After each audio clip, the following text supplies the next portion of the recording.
দর্শক, দিনভর ভোট গ্রহণ ও রাতে ভোট গণনা শেষে এখন সবাই অপেক্ষা করছে আনুষ্ঠানিক ফলাফল ঘোষণা। আমরা একটু নির্বাচন পরবর্তী পরিবেশ বা পরিস্থিতি জানতে চাই, যেতে চাই একটু বরগুনায়। সেখানে আছেন আমার সহকর্মী সাগর আকন্দ।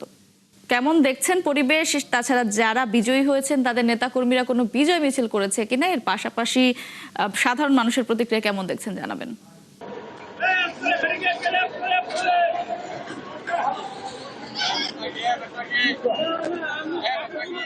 মৌটুসী, আপনি যেমনটি বলছিলেন, আসলে যে কাঙ্ক্ষিত যে সময়ের পরে কিন্তু এই বরগুনার উপকূলবাসী কিন্তু তারা যে জনপ্রতিনিধি সেটি কিন্তু তারা পেয়েছেন। আমরা দেখেছি গতকালকে সারাদিন বিরামহীন ভোটের পরে কিন্তু একটু দেরি হলেও, যেহেতু বরগুনাতে একটু দেরি হয়েছে, রাত ৩টা বেজে গিয়েছে। এখানে রাত ৩টায় বেসরকারিভাবে জেলা রিটার্নিং কর্মকর্তা কার্যালয় থেকে বরগুনা সংসদীয় আসন ১ এবং বরগুনা সংসদীয় আসন ২ এর যে বিজয়ী প্রার্থীদের নাম ঘোষণা করেছে। তাই এলো ইনোভার, যেন আপনি লাইফে থাকেন রেডি প্রতিদিন। Innova, designed for now.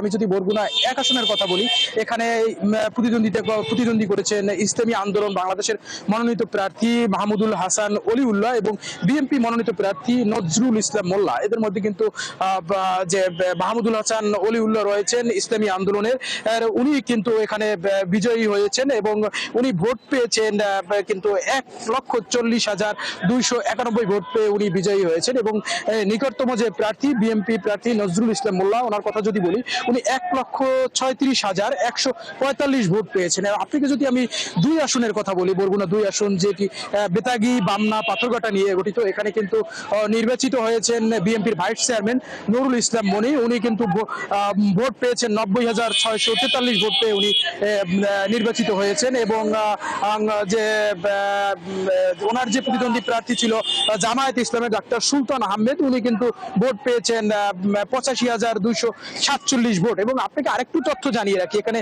যে গণভোটের যে তথ্য সেটি আপনাকে জানিয়ে রাখি। বরগুনা ১ আসন এবং ২ আসন দুটিতে কিন্তু গণভোটে হ্যাঁ ভোট জয়ী হয়েছে। বরগুনা ১ আসনের কথা যদি বলি, ১,৭৬,১৯৭ জন ভোটার কিন্তু গণভোটে হ্যাঁ ভোট দিয়েছেন এবং না ভোট দিয়েছেন ৮৫,৮২০ জন। এবং আপনাকে ২ আসনের কথা যদি বলি, ২ আসনে ১,২০,৯৯৭ জন ভোটার কিন্তু হ্যাঁ ভোট দিয়েছেন এবং ৫৭,৪৭৪ জন ভোটার কিন্তু এখানে ভোট দিয়েছেন না ভোটে। এবং আপনি নির্বাচন পরবর্তী যে সময়ের কথা আপনাকে বলি, এখানে আমরা দেখেছি রাত্র যখন রিটার্নিং কর্মকর্তার কার্যালয় থেকে ফলাফল ঘোষণা হবে, ঠিক সেই মুহূর্তে আমরা দেখেছি রিটার্নিং কর্মকর্তার কার্যালয়ের সামনে দুপক্ষের কিন্তু খুব যে এটি প্রশাসনের সাথে ধাওয়া পাল্টার মধ্য দিয়ে রাত্র গিয়েছে। এবং বিজয়ের পরে কিন্তু যে এখানে ১ আসনের যে সংসদ সদস্য হয়েছেন মাহমুদুল হাসান অলিউল্লাহ, উনি যেটি জানিয়েছেন যে তাদের কর্মীদেরকে শান্ত থাকার নির্দেশ দিয়েছেন এবং জনগণকে নিয়ে কাজ করবেন বলে উনি আশ্বাস করেছেন। ধন্যবাদ সাগর, আপনি থাকবেন সেখানে।